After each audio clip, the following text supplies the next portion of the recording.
तो चलिए दोस्तों शुरू करते हैं भेड़िया की कॉमिक्स गुलामों की घाटी का दूसरा और अंतिम भाग। आज तो छोड़ देता हूँ, अगर दोबारा ये हरकत की तो जान से हाथ धो बैठोगे। उफ।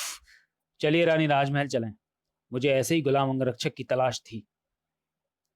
इधर दोनों गुलाम अंगरक्षक भेड़ियों पर लगातार नजर रखे हुए थे। कुछ समझे मित्र? हाँ मित्र, हमें जल्दी इस नए गुलाम का खात्मा करना होगा। एक दिन इसी तरह बीत गया और फिर उस रात मुझे जाकर उन गुलाम पुरुषों से मिलना होगा। उन्हें यह बताने के लिए मैं उनका दुश्मन नहीं, दोस्त हूँ। भेड़िया को मिलने मिलने आया देख गुलाम पुरुषों के मन की ज्वाला धधक उठी। क्यों आए हो तुम यहाँ? अगर जान प्यारी हो तो यहाँ से चले जाओ। तुम लोग मेरी बात तो सुनो, हमें तुम्हारी कोई बात नहीं सुननी। साथियों, मारो इस गुलाम अंगरक्षक को। मेरी बात सुनो, धाड़। हो सकता है ये हमारे फायदे की बात कहना चाहता हो।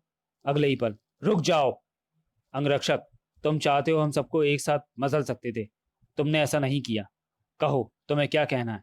बाबा, मैं तो आप लोगों का दोस्त हूँ और आप लोगों को इस विनाशनी के चंगुल से बचाने ही मैं यहाँ आया हूँ। आप लोग इस रानी के चंगुल में कैसे फंस गए? बहुत पुरानी बात है। हमारे सरदार अंगोला शिकार के बहुत शौकीन थे। एक दिन जब वह शिकार से लौटे तो उनके साथ एक सुंदर लड़की भी थी। यह हमारा साम्राज्य है, अब तुम हमारे साथ यहीं रहोगी। ओह सरदार, आप कितने अच्छे हैं। और फिर जल्दी उस लड़की ने अपना असली रूप दिखाना शुरू कर दिया। सरदार अंगोला को अपने रूप और सम्मोहन के वश में करके पूरी घाटी पर अत्याचार का आतंक फैलाने लगी। और आगे तो तुम जानते ही हो। आप चिंता ना करें, मैं जल्दी इस विनाशनी का विनाश कर दूंगा।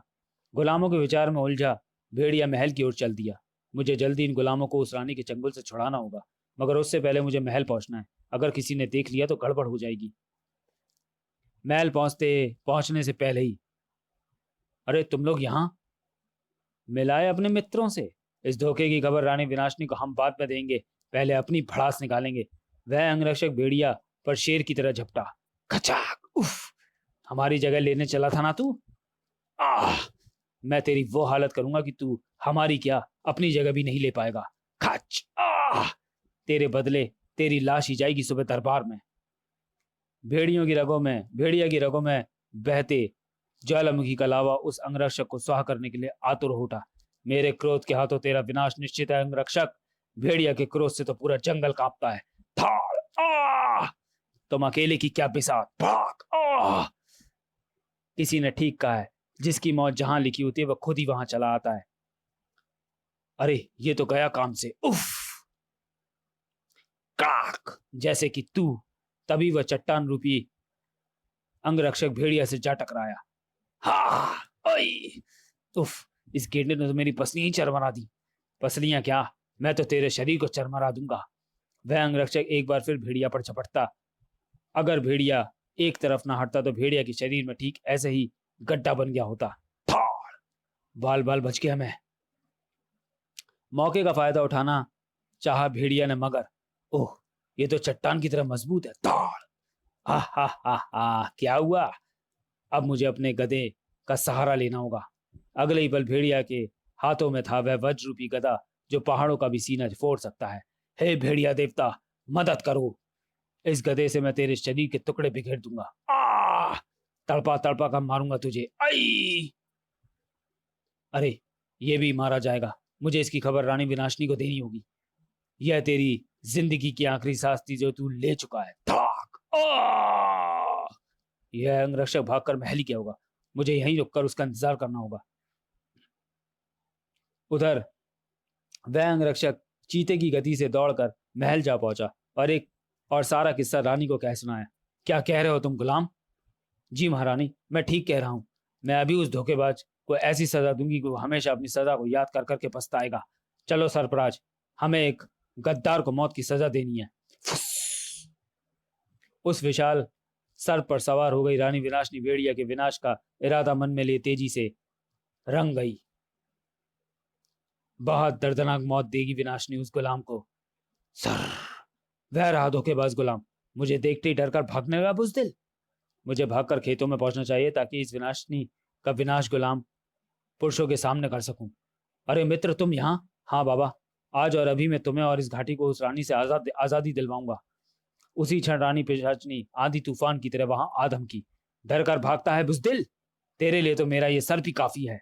उफ, कहीं ये विशाल सर मुझे अपना निवाला ना बना ले। फुस फुस। इससे पहले कि भेड़िया संभलता, विशाल सर्प ने भेड़िया को अपनी पूंछ में लपेटकर गुलाम पुरुषों के ऊपर उछाल दिया। अरे बचो, बचो! गुलाम पुरुषों के हटते ही भेड़िया जमीन पर जा टकराया। फुस! ठीक उसी समय धड़ाक! उफ! मुझे भी अपने मित्रों की मौत का बदला लेना है। मेरे गुलामों, खत्म कर दो इसे। फुस! मुझे जल्दी ही कुछ करना होगा, नहीं तो ये अंजाम खतरनाक हो सकता है। असहनीय दर्द से झटपटा होता वह विशाल सर्प, उसकी फुफकार से धरती व आकाश गूंज उठे। नहीं, अब बनेगी बात। तुरंत ही वह अंगरक्षक पलट कर झपटा भेड़िया पर। अब तू नहीं बचेगा, अब नहीं बच पाएगा तुम मेरे हाथों से। मगर भेड़िया पहले से ही कुछ सोच चुका था।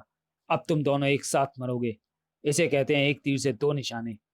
बिना देर किए भेड़िया के दोनों पंजे उस सर्प के शरीर में धंस गए और फुस फुस, और इसे कहते हैं लक्ष्य भेदन। चेहरे पर यमराज को भी कपकपा देने वाले खौफ लिए भेड़िया रानी विनाशिनी की ओर झपटा। सुनो, तुम्हारी भलाई इसी में है कि तुम चुपचाप यह घाटी छोड़कर चली जाओ। मित्र, इसे भी मार दो। तू क्या सोचता है, इन अंगरक्षकों को मारकर तू मुझ पर काबू पा लेगा? ऐसा कभी नहीं होगा। फिर वही खतरनाक रोशनी, विनाशिनी ऐसा कभी नहीं होने देगी। इससे बचने के लिए मुझे हार हथियाना ही होगा। नहीं! गजब की फुर्ती से भेड़िया ने वह हार झपट लिया। अपना तिलिस्म हार भेड़िया के हाथों में देख रानी गिड़गिड़ाने लगी। यह हार मुझे लौटा दो, मैं अभी ये घाटी छोड़कर चली जाऊंगी। नहीं मित्र! भेड़िया के कुछ समझने से पहले ही इस डायन पर विश्वास नहीं करना। हार मिलते ही ये एक बार फिर हमें गुलाम बना लेगी। नहीं!